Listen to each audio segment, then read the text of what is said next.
Hello ladies and gents, welcome.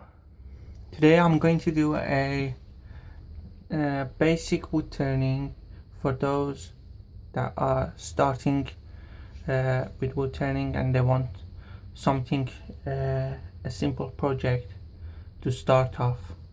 Some people don't like to waste their time and make something useless, so what I've got here will be useful later on, as in we're going to make an apple.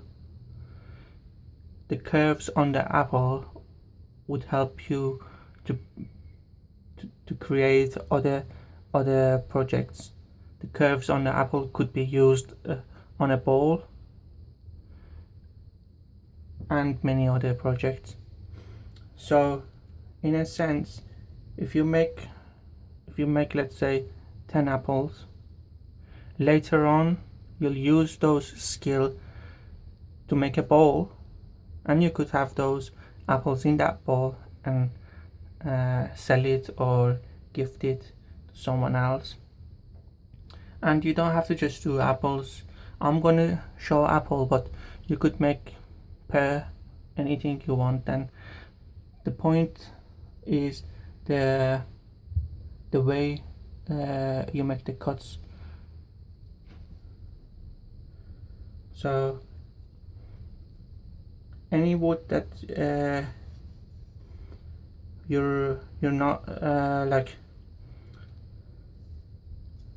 you're willing to experiment on, use that, but also don't be afraid to turn something. If you're always afraid of turning that wood because it's too nice, then you're never gonna be turning it. It's gonna just sit there and not being used. It's better to give this blank a shape, new life. Let's let's say it's dead, but new life, new purpose. So that's what we're going to do. I've got roughly the center and here.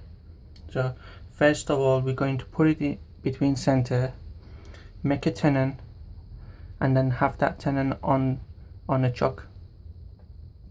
Because the way we're going to have the stalk in one piece, connected to the apple. We're not gonna cheat and put a little branch there. We're gonna make it out of one piece.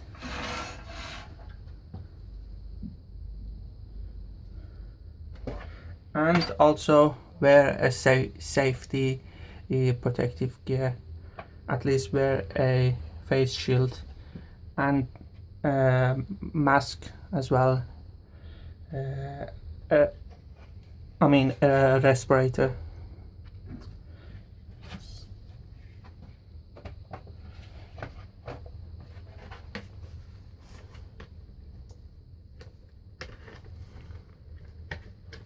So I got mine on.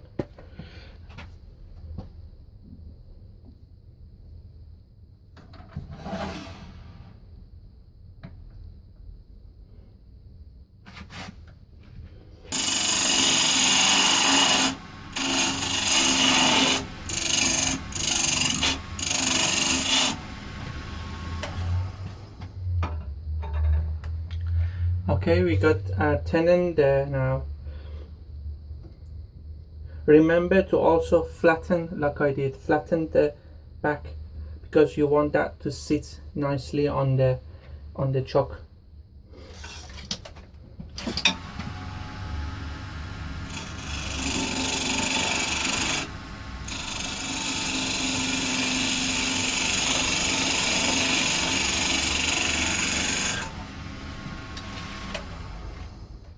There we go. Back is flat. So now I'm gonna mount it on the chuck.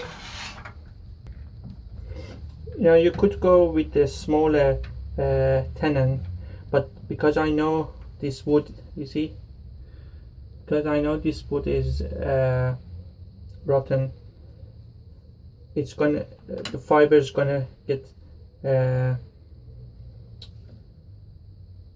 pushed in, you know, so I made it big just to avoid that, so I can keep on tightening it to avoid it coming off the. If you make it too small near the end, you squeeze it, and then halfway in you don't have more wood to squeeze anymore.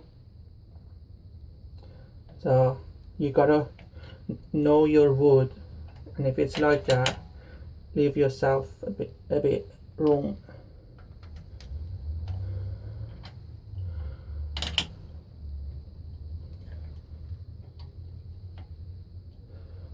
That's it.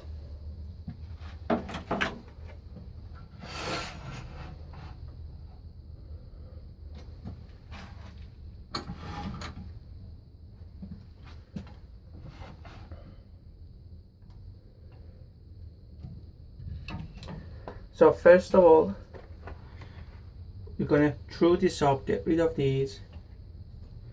If you can, get rid of them beforehand, instead of it falling on, flying at you. We're gonna get it round. I'm gonna use a spindle roughing gouge. I haven't sharpened it, but it's gonna be alright.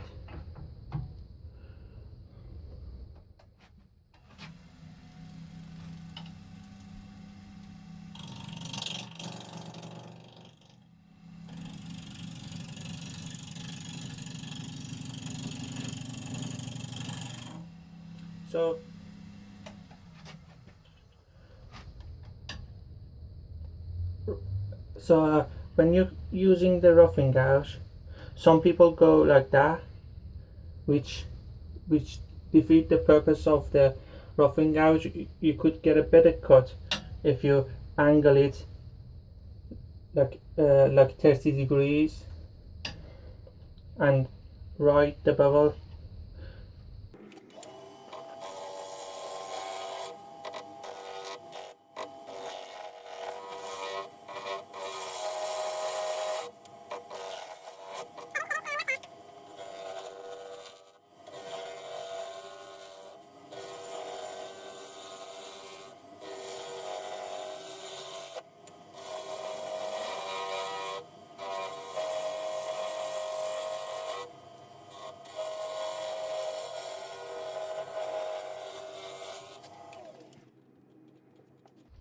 Okay, it's not completely true, but once you get close to it, and these are actually indents, so once you're rounding it, these will get turned away.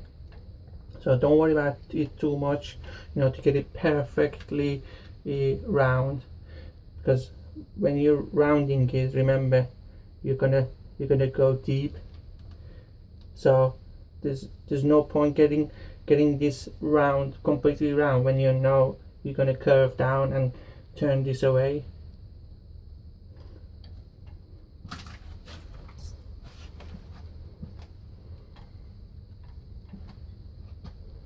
So first of all, we're gonna curve down from here for the top of the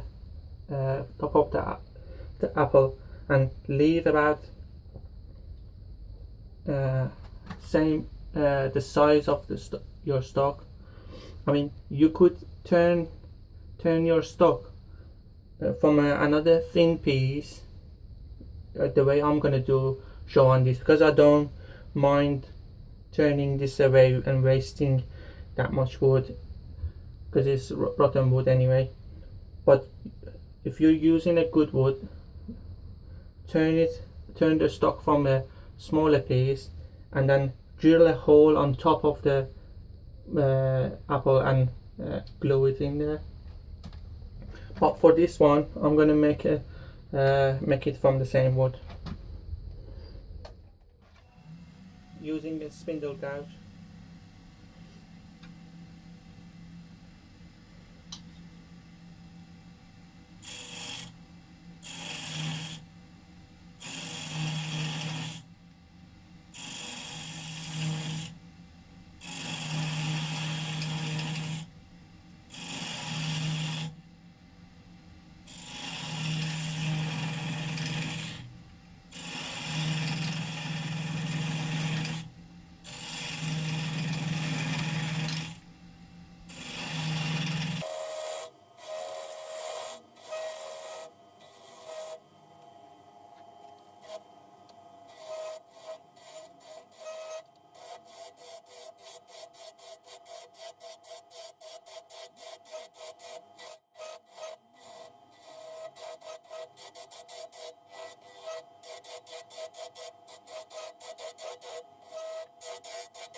Just wanted to point out something here. You have to curve it in. You see the the shape of apple, it curves down into the stalk, so when you're doing that part, there is a high chance of getting a catch if your spindle gouge isn't fingernail, because you're gonna get catches on the side, but when it's pointier like this with a fingernail grind, you can actually get in there and concave it like that. So that's what I did. I hope you guys could tell how I. And the stalk, start from a wider diameter and go to a thinner one, so later we can sand this away if you don't have like a bandsaw, which I don't in my shed because it's a small shed, or you could just sand it so it's like curved and it would look just like a normal one that you've snapped. So let's get to the other part.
Just want to point out something. At this point, you could just part it off flat underneath where it would sit on a table flat. But to make it like a real apple, which both side is curved in, it's much harder. So I suggest if you're very new and just got your lathe, just put on the piece, just cut it flat and practice these curves here, so then later on you can make a proper one with the curve at the back.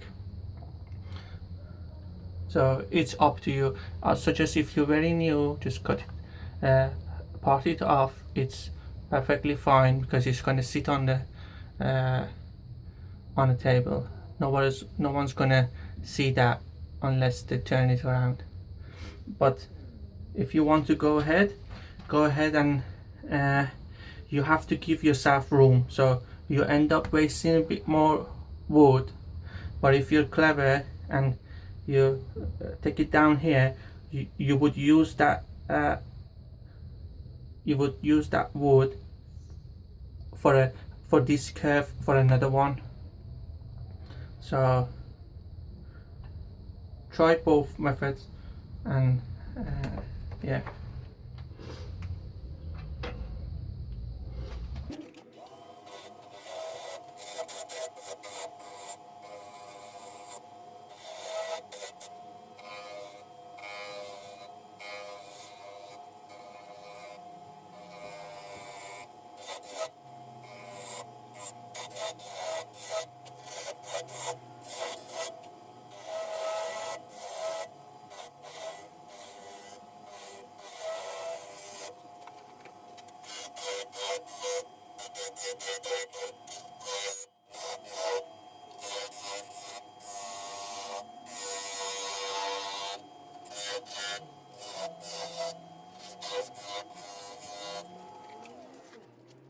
So at this point you could go ahead and start sanding it and apply the finish that you want.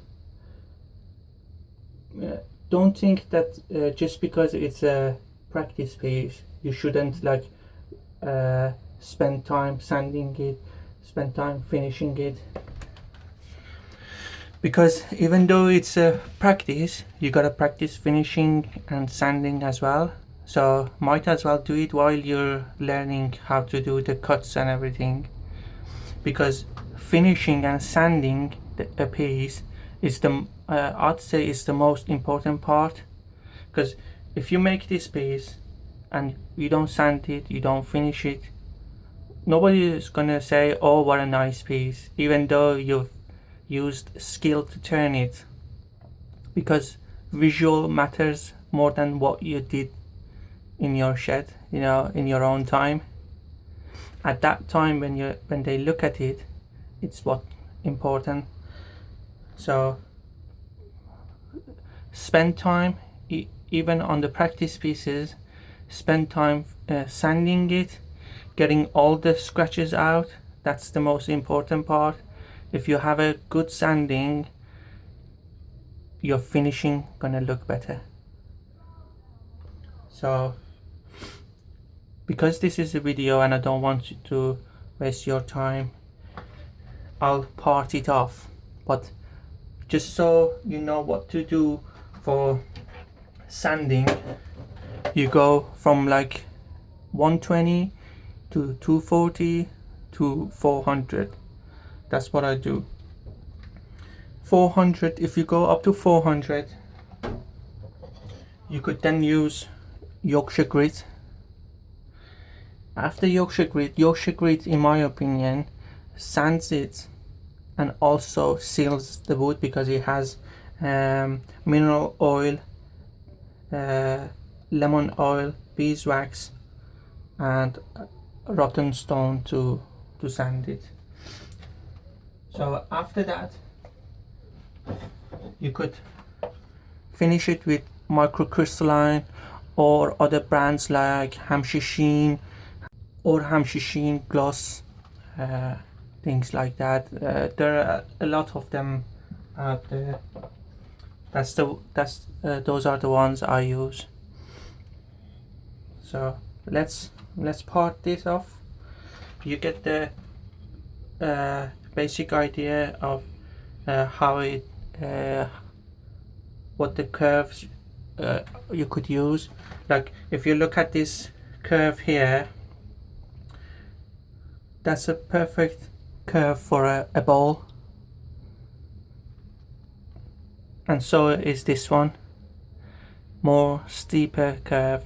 So if you keep on doing those, there's no reason that you can't do it for a bigger piece, like a bowl. And I have a lot of videos showing exactly those bowls and everything. So start on these and then look on my other videos. Wood turning gets you creative. Once you know some sort of cuts like these, you can make anything, and your mind, and you feel excited to try out. That's how it was for me as well. I didn't know anything, I didn't take any classes. Just by looking other people like Mike Bolt, he was one of the first that I watched. So thank you to Mike Bolt for his good presentation. So let's get this off. Put my face shield back on. Sorry about that. This face shield is massive.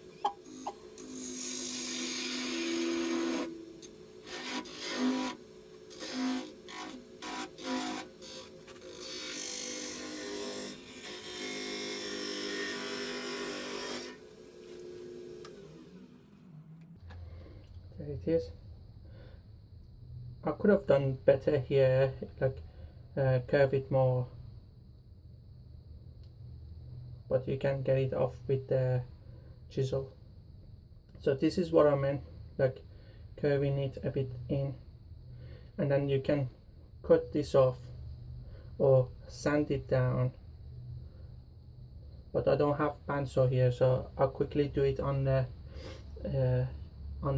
lathe with the disc sander.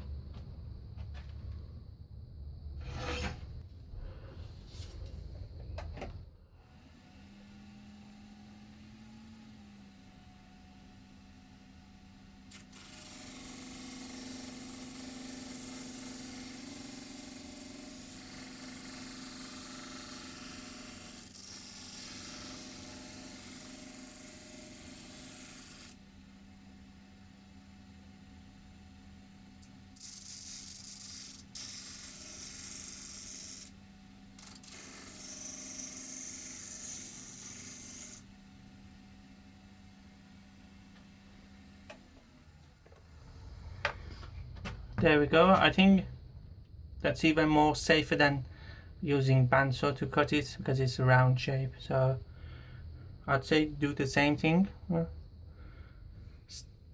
Stick a self-adhesive sand disc on a piece of MDF or plywood, screw in onto a faceplate.